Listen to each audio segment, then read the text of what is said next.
Hi, Natasha Davis at Because You Can. I've been in this lovely building this morning, so I thought I'll make the most of it and make a video for you too. So I wanted to talk about I want to talk about my philosophy a bit more, like the way that I think about things, and share that with you.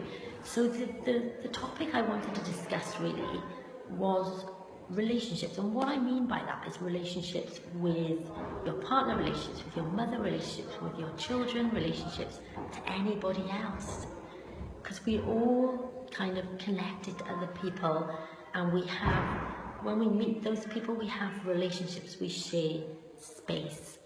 So I used to think about these things very, very differently back a while ago. But nowadays I've come to a kind of different understanding of it, which I find makes it a whole lot easier. So when we talk about relationships with other people, whether it's your children, your mother, your partner, your friend, for me now, it's about two people coming together and sharing space. That's it, okay? So they come together, they share space. Now, what happens is when people come together and share space, thinking gets in the way for either person. Sometimes people run into the future, people run into the past, people live from fear sometimes, and it kind of messes it all up. So for me, when two people come together and share space, it's about being in that space without thinking, or noticing that thinking isn't real.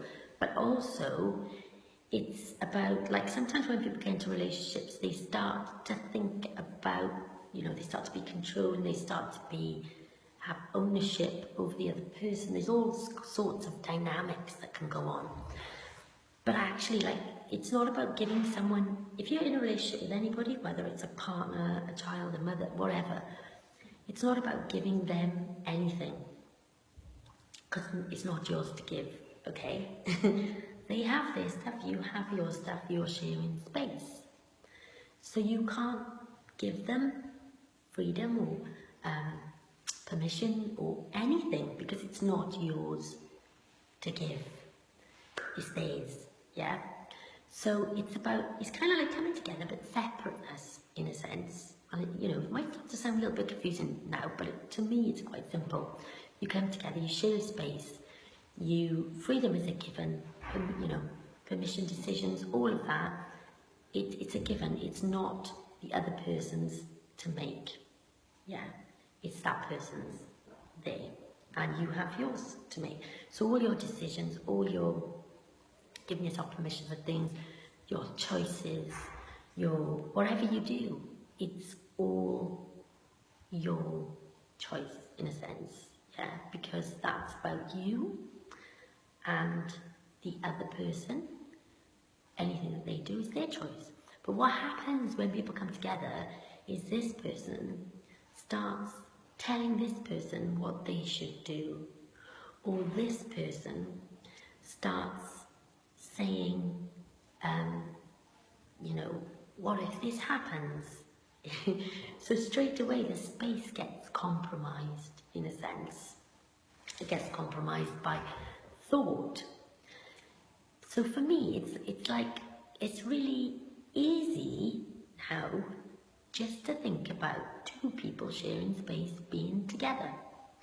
So I was having a conversation with my mother yesterday, and we were just sharing space, being together.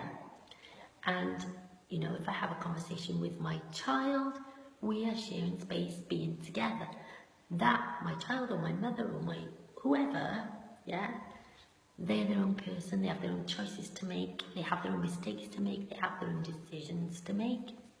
You can suggest things, but at the end of the day, it's up to them whether they take it or not. So it's kind of like being in space and holding space, but not invading the space, I suppose. So it kind of makes things a whole lot easier, I think, when you think of it like that. So, I didn't always think of it like this. This is like something that I've kind of come to over the last kind of year or so. But it's a whole lot easier when you do think of it like this. And you can kind of see, because you're in that being place, if the other person runs into the future or tries to tell you what to do, or, you know, anything like that, you can kind of see that it's not actually your stuff, it's theirs. And you can kind of bring them back to being as well. So I'm kind of whispering because there's training in the other room, and they were very, very noisy a minute ago, but it's all gone a bit quiet now, so I'm being a bit quiet for them. But that's my philosophy on relationships. And maybe, you know, I've come to that conclusion because I have experienced relationships that I've been controlling, where people have tried to tell me what to do, where people have tried to steer me or manipulate me into a particular outcome. But I've learned that actually nobody can do that, because you're the person that goes or not to that, isn't it? So they can do that when you're not aware or you're not being in this place. Maybe you're reacting, maybe you're putting the other person first, maybe you're thinking they have more rights than you to a happy life, yeah? There's all sorts of things that can kind of move the dynamics of it. But if you think of it as two people sharing a space, being present with each other, enjoying the time together, and that any thoughts you have about the future or the past or whatever, that's not happening in this space. All that's happening in this space right now is what's there right now, you know, what's happening. So, you know, in this space that I'm in right now, I'm talking to you, there's a fireplace, you know, I've got my banners up, and, you know, I've had a group in here this morning, and there's training next door, and all of that, there's a Christmas tree going up outside. That's what's happening in this space.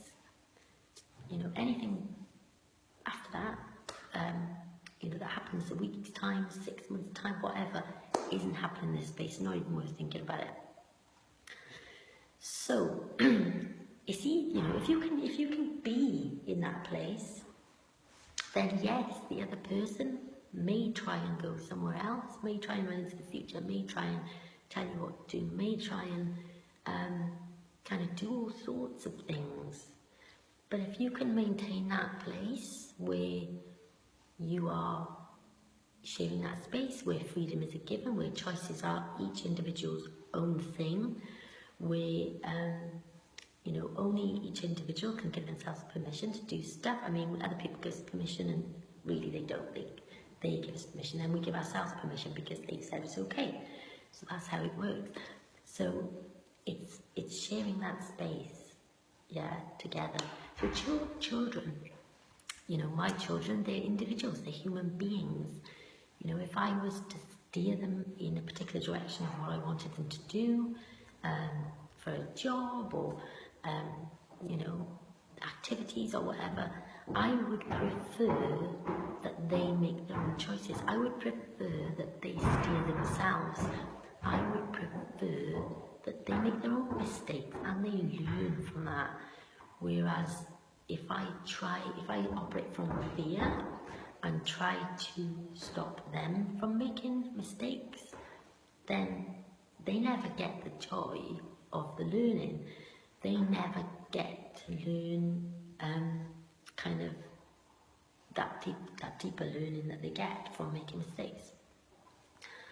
So if I operate from this place where we're two people sharing a space, two human beings just sharing a space, then I can say, what have you decided to do? Oh, that's fantastic. If that's what you want to do, if that's what you want to do, that's great. And it has nothing to do with me then, in the sense that, you know, I might say, well, what about, have you looked at all the options? Yeah. But at the end of the day, that's their choice. I find that with children, that when you give them that space, not give them because it's not yours to give, when you share space with them rather than operate from fear, they do okay, you know, they go the right way anyway, so it's and it isn't the right way. What I mean is they make good choices. Yeah, because there's nothing that, you know, what's going to affect your choices if someone's breathing down your neck, operating from fear? That's not going to be very good, is it? That doesn't help people to make decisions. So it's awareness, and it's noticing all this stuff. But it's knowing, you can spend all your time noticing all this stuff, and noticing when you're in fear, and noticing when you're negative, and noticing all these things. But it's much simpler to forget all of that and be present in the moment, sharing space with whoever you're talking to. So I'm sharing space with you right now, and giving you my philosophy on this. You can choose to take it or not. You can choose to agree or not. You can say it's a load of rubbish if you want. That's your prerogative. That's up to you, entirely up to you. And I know that has nothing to do. I'm still entitled to my opinion. Yeah. So that's how you share space. I'm still entitled to my opinion. You know, nothing is right or wrong. That's just what works for me. It might be helpful for you. It might not. It might be helpful for you later. It might not be helpful for you now. So, but it's being able to let go. When you share space with someone, it's being able to let go of needing them to agree with you, needing them to be nice to you. I was on something the other day, and I had a message and I didn't answer it. So then I had another message and I still hadn't answered. And then I had a third message. Now the first message was a nice message, yeah? But because I hadn't answered, the second message was a little bit kind of tainted with something. And then because I didn't answer that, the third message was a bit of a dig. Now, I had 3 messages off someone, and I hadn't answered. I maybe I was, you know, busy doing stuff, whatever. But it's when you share space or you allow space, sometimes people's insecurities can show up. Yeah. Sometimes people's, but it's being present in it. Sometimes people's kind of fears can show up. But you're going to notice that much more if you share space than if you feel the need to jump and control and react and do all of those other things. Now, that was on a site that, you know, I'm not going to answer that person, but you know, if that was someone I was sharing a space with, I could get curious about that, couldn't I? I could say, what is that about? Because I've noticed it, because I'm sharing space. What is that about? What does that do for you? All those kinds of questions, which will kind of delve deeper into it then as well. And maybe that person would get some awareness. But again, if they don't, that's okay, isn't it? That's okay, because it's 2 people sharing space.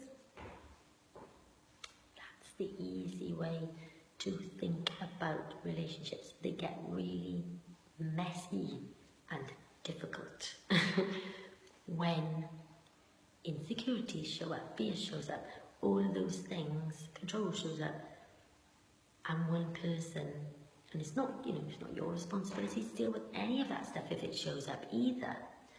But by being in a space with someone and knowing that you have choices, you have, you know, freedom, it's a given. You know, it's not anybody else's to give to you. You have the right not to be criticised. You have the right not to accept anyone else's anger. You have the right to all of those things because you're just sharing space with that person, and whatever's showing up here with this isn't your stuff. Just makes it easier to see. So I hope that's been really useful for you. I'm going to share my philosophy on a few other things too that might be useful for you as well. And if you've got any questions about any of that, or any, queries, or if you disagree or whatever, just pop them underneath this video, and we'll have a little discussion going. Have a lovely day.